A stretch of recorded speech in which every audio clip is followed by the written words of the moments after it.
All right, what is up, everyone? Here's a quick guide on how to propose a trade in ESPN Fantasy Football. If this helps you out, leave a like and comment for the algorithm, but please do not subscribe to me.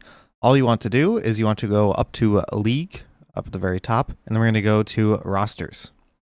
After clicking on League Rosters, we can see everyone's league roster in our thing, and we can just click Propose Trade, and we can choose who we want to trade. Let's say this guy has Jalen Hurts, and I want to trade him for Tua. I just do that, click continue, and you can trade however long you want. How long do you want to keep the trade open for? I'll do 1 day, and then you can leave a comment thinking this is a good trade here, and I'll send the trade proposal. So yeah, that is how you propose a trade on ESPN Fantasy Football.